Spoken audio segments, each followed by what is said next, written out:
було юдейське свято, і Ісус прибув до Єрусалима. А є в Єрусалимі веча купи, що зветься по-єврейському Тезда, і має 5 притворів. В них лежала сила недужих, сліпих, кривих, сухих, які чекали, коли зрушиться вода. Бо ангел Господній сходив час від часу в купель і зрошував воду, і хто перший по зрушенні води спускався в купель, видужував, хоч би яка була його недуга. І далі ми читаємо про те, як Христос Господь оздоровив розслабленого, паралізованого чоловіка, який не здужав 38 років. І потім йому сказав, щоб уважав на свою поведінку, щоб більше не грішив, щоб з ним щось гіршого не сталося. Христос Господь прибуває до Єрусалиму і найперше відвідує купальню біля Вітезди, де було багато нещасних людей, які чекали чуда від Господа. У них лежала сила недужих, сліпих, кривих, сухих, які чекали, коли зрушиться вода. Бо ангел Господній сходив час від часу в купель. І відбувалося потім чудо. Людина, яка мала віру і перша входила в воду, отримала оздоровлення. Христос Господь приходить не до знатних людей, не до юдейської старшини, не до вояків, не до римської влади, яка мала свого представника в Єрусалимі. Він приходить найперше у Витезду, у тої купальні, де була велика сила хворих людей.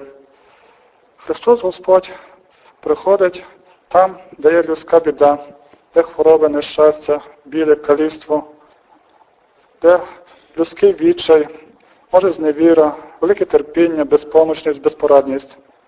Якщо ми думаємо, що у важких ситуаціях Господь Бог нас покинув, то і неправда. Господь є завжди з нами, навіть в найтрудніших моментах нашого життя.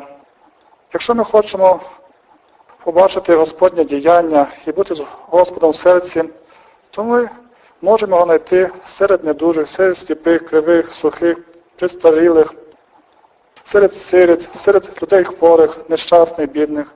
Там ми точно можемо зустрітися з Божим милосердям, з Божою любов'ю, з Ісусом Христом, який хоче через нас чинити добро. В тій купальні, в тих притворах лежала сила недужих, сліпих, кривих, сухих, які чекали, коли зрушиться вода. Сьогоднішній світ теж можна порівняти з тою ситуацією, яка була при тій купальні, яка зветься Витезда. Бо багато зараз є в світі теж людей хворих, сліпих, недужих, паралізованих, онкохворих, хворих на СНІД, на інші захворювання, психічно хворих людей. Є також багато людей поневолених. І багато ми можемо побачити людської біди. Можливо, і нас Христос заохочує, щоб ми пішли до тих недужих, сліпих, кривих, пристарілих, немічних, безпомічних, самотніх, прикрих, важких поведінців людей, неморальних, грішників, для того, щоб ми реально оцінили ситуацію і побачили людську біду. Бо часом людина думає тільки про земне, щоб влаштувати свій добробут, найновіші пристрої побуту купити, найновіші меблі чи машини, і хоче великі гроші заробити, і хоче жити в своє задоволення, насолоджуватися, і одягати найкращий одяг, і виробляє собі такого егоїста, який хоче насолоджуватися тільки життям і брати тільки для себе. І втрачає почуття реальності, і не бачить тої загрози гріха, бездуховності, бунту проти волі Божої, і не бачить людської біди. І ось коли б ми пішли, наприклад, в лікарню час від часу, і відвідали хворих, навіть чужих людей, не обов'язково своїх. Бо коли свої, тоді вже ми обов'язково йдемо в лікарню і хочемо їм допомогти. І тоді бачимо, яка є трагедія, скільки там є хворих людей. І це для нас справляє неприємне враження. І ми є приголомшені тим, що відбувається, коли хтось важко хворий чи при смерті з родини. І тоді вже людина по-іншому дивиться на світ, на життя. Навіть людина, якщо захворіє, починає розуміти, що не так все в житті, як вона хотіла, що обмежена в своїх діях, що має вже думати про інше, що не може собі дозволяти те, що хотіла. Тому треба самим і наших дітей теж брати і йти до бідних, до нещасних, до хворих, чинити діла милосердя, щоб побачити, що відбувається найперше, коли людина в терпінні, щоб ви зауважили, що є в світі людська біда, і що ті люди є немічні, посіджені, вони потребують допомоги. І допомагаючи їм, найперше ми допомагаємо, як не дивно, самі собі. Тому що нам тоді прояснюється в розумі. Побачивши людську біду, нещастя, ми кажемо: Боже, дякую тобі, так в мене все добре є. Я своїми ногами ходжу по цій землі, маю працю, можу розмовляти, думати при розумі, ходжу до церкви. Що мені нарікати на життя, що мені бідкатися? Так що так прекрасно. Слава тобі, Боже, люблю тебе, дякую тобі, що ти опікуєшся мною. Відвідуючи хворих, нещасних, бідних, ми найперше робимо добро собі, тому що наш розум пояснюється, і Господь показує, яка є навколо біда і нещастя. І в нас зроджується подяка, прослава Бога. А також ми вже починаємо думати про інші цінності, про духовні цінності, про те, що багатство нас не зробить, успіх нас не зробить щасливими, а що тільки Господь Бог, виконання Його волі і життя в святості для нас принесе щастя і чинення добра іншим людям. Також, коли ми будемо самі йти до бідних, нещасних, чи відвідати хворих в лікарні, і допомагати їм і матеріально, і заохочувати їх до навернення до Бога, і сказати їм добре слово, і просто спілкуватися з старинними людьми, або з дітьми-сиротами, чи з іншими людьми, які вражені хворобою, чи несприятливими ситуаціями в житті, або якимись трагедіями, то ми зауважимо, що в нас буде правильний християнський світогляд.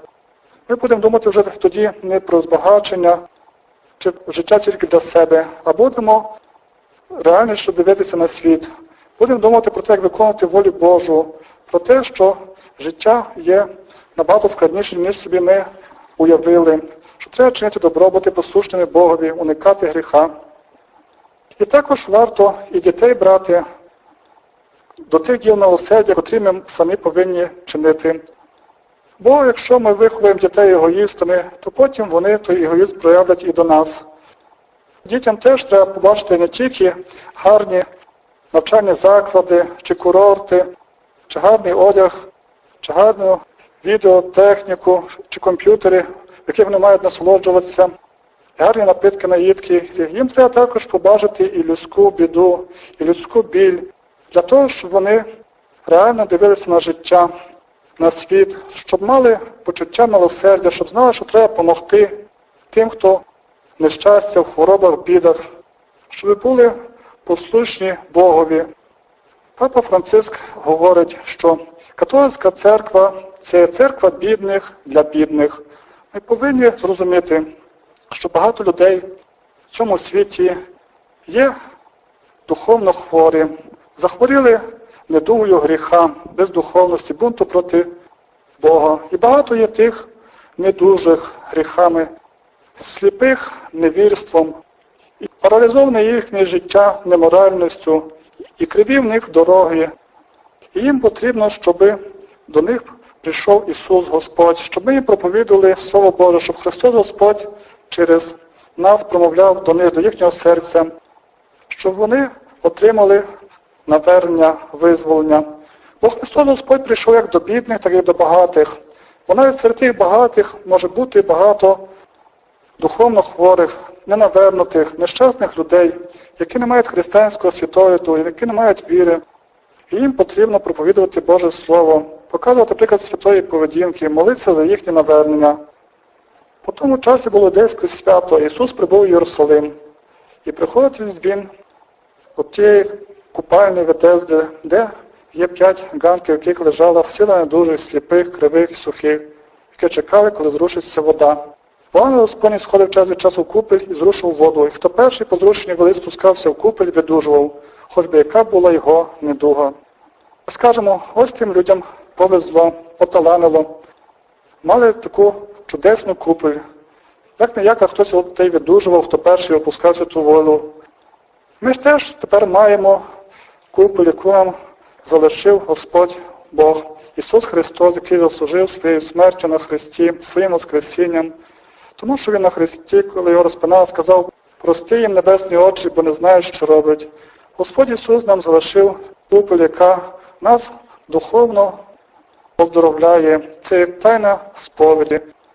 Коли ми приходимо до тайни сповіді, хоч би яка в нас не була душевна, духовна недуга, хоч би які в нас важкі гріхи не були, якщо ми щиро каємося і перепрошуємо доброго, милосердного Бога і жаліємо, що своїми гріхами образили Господа і обіцяємо виправитися, ми виходимо з тайни сповіді, прощені, одужані, здорові духовно, і Господь наповняє нас своєю благодаттю. І це є велика ласка для нас. Тому той паралізований сказав Ісусові: «Нема кому, щоб мене привів до купелі, щоб я першим міг пуститися в воду, щоб отримати зцілення». Ми завжди повинні допомогти іншим людям, тим, що паралізовані гріхами, невірством, нерозкаяністю, маємо їх привести до цієї новозавітної купелі, до святої тайни сповіді, для того, щоб людина могла отримати прощення гріхів, щоб була зцілена з паралічу гріха і невірства. Багато тих паралітиків є, котрих паралізував гріх, безбожжя, беззаконня. І їм потрібна допомога. Якщо ми таких людей зауважуємо, то говоримо їм про Бога, про потребу покаяння, про християнську мораль, про Божі закони, про вічне щасливе життя, яке дає Господь Бог, про Боже милосердя. Таким чином, розповідаючи їм про Бога, заохочуючи їх до церкви, молячись за них, ми багатьох можемо теж привести до цієї святої куполі, до святої тайни сповіді, в якій люди отримують духовне зцілення, прощення гріхів, навернення, освячення, єдність з Богом.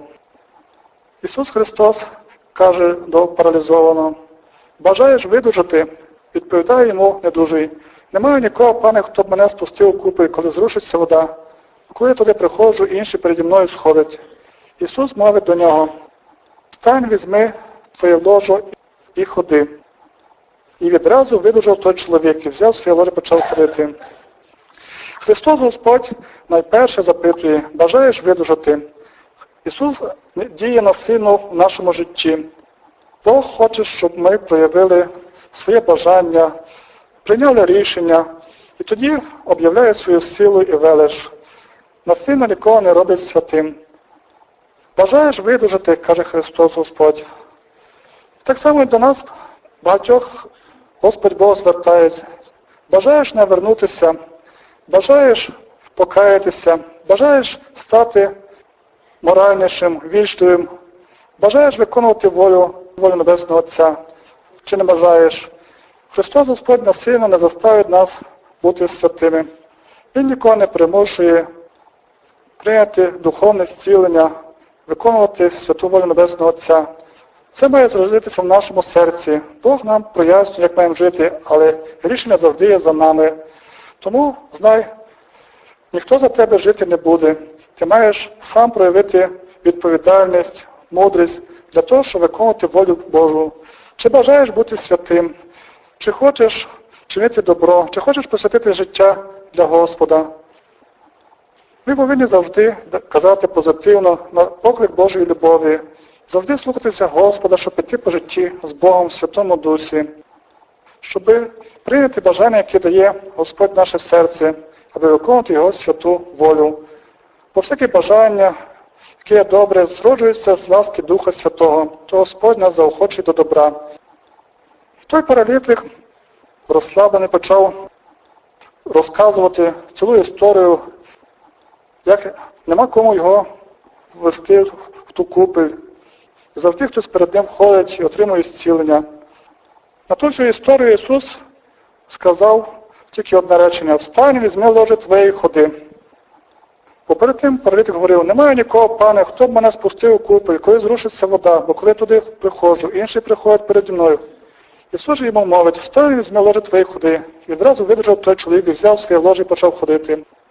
Коли ми розуміємо, що Господь до нас промовляє, ми можемо йому говорити свої претензії, зауваження, розказувати свою біду, яку маємо в житті, в сім'ї, в роботі, чи в здоров'ї, чи в відносинах з чоловіком, чи з жінкою, або з дітьми, або що інше. Можемо цілі історії розповідати, і то думати, і то переживати. А Ісус говорить одне речення: «Встань, візьми ложе твоєї ходи». Господь в одну мить вирішує те, що ми так довго в своєму житті переживали, не могли вирішити. Господь в одну мить нам допомагає і дає нові перспективи в житті, нову дорогу святості. Він піднімає нас з бездуховності, з гріха, з невірства, оздоровляє з духовних, з фізичних захворювань. Господь дає все найкраще і дає це набагато швидше, ніж ми сподіваємося. Ісус мовить до нього: «Встань, візьми ложе твоєї ходи». Паралізований перед тим лежав 38 років. Уявіть собі, яка нещасна людина. Як він набідувався, намучився, повністю залежав від інших людей, скільки він болі перетерпів, а що в нього в голові, можливо, творилося, які думки були відчаю, чи переживань, чи нарікань, чи зависті. Христос же говорить до нього: «Встань, візьми твоє ложе і ходи». Багато що в нашому житті, багато хто в нашому житті хоче, щоб ми теж були паралізовані, щоб ми були повалені. Особливо диявол хоче, щоб ми були повалені в неморальності, в гріхах, щоб ми не могли піднятися, щоб ми не могли створити добрі відносини в сім'ї, в праці, в своїй особистій долі. Але якщо приходить Ісус, і ми кажемо, що хочемо видушити, хочемо покаятися, хочемо навернутися, тоді Він говорить: «Встань, візьми ложе твоєї ходи». Він нас піднімає на ноги, і ми йдемо по житті впевнено, і піднімаємося з бездуховності, з нещасть, з різних терпінь, з поганих обставин. І йдемо новим життям. Живемо вже в вірі, в любові до Господа, і приймаємо мудрі рішення, і вже живемо в Святому Дусі згідно Божого Слова. І з паралічу Христос нас виводить до нового життя, в святості, в любові, в добрих ділах. Але Христос Господь пізніше говорить паралітику, якого Він оздоровив: «Оце ти видужив, не грішиш більше, щоб що гірше тобі не сталося». Коли ж паралітика перед тим запитали, хто ж його оздоровив, то він навіть не знав. Спитали його: «Хто той, що сказав тобі, візьми твоє ложе і ходи?» Але той, що видужав, не знав, хто він, бо Ісус зник у натовпі. Часом у нас в житті були трудні ситуації, і потім прийшло позитивне вирішення, наладилось якось в житті. І часом ми навіть не знаємо, хто ж то нам допоміг. Думаю, може, то так склалося, або повезло, або ми зробили правильні рішення, правильні дії, і це нам помогло. Насправді, ми маємо знати, хто нам допоміг. Те, що ми є в церкві, те, що ми ходимо до святих тайн, живемо праведно, то Господь Бог нам допоміг. Те, що в нас менш більш належиться життя в сім'ї, в праці, що ми вийшли з тих чи інших трудних ситуацій, чи Господь чудесний спосіб зберіг нам життя, це все є заслуга Божа, то Він нам допоміг. Про це ми маємо завжди пам'ятати. То не збіг обставин твоєму був, то не просто тобі поталанило, то Бог тобі допоміг. Про це пам'ятай. І тому треба завжди говорити про Ісуса, який нам допомагає, про любов Небесного Отця, про Утішителя Духа Святого, який нас веде по житті. Але вважаємо, щоб з нами не сталося щось гірше. Бо там, де гріх, там знову може прийти деградація, параліч і різні нещастя. Оце ти видужав, не грішиш більше, щоб що гірше тобі не сталося. Навернув нас Господь Ісус до церкви, до святих тайн, до правильної поведінки. І ми повинні вже бути пильні, вважати, щоб в нас щось гірше не сталося, не грішити, не вдаватися в матеріалізм, не відходити від Божих законів, не ставати егоїстами, погано не відноситись до ближніх. Треба вже бути пильними, не грішити, щоб не сталося нам що гірше, бути вдячними Богові, любити Господа Бога і жити для Нього, жити свято, мудро, йти по житті з вірою, чинячи добро, навертаючи людей, прославляючи Господа.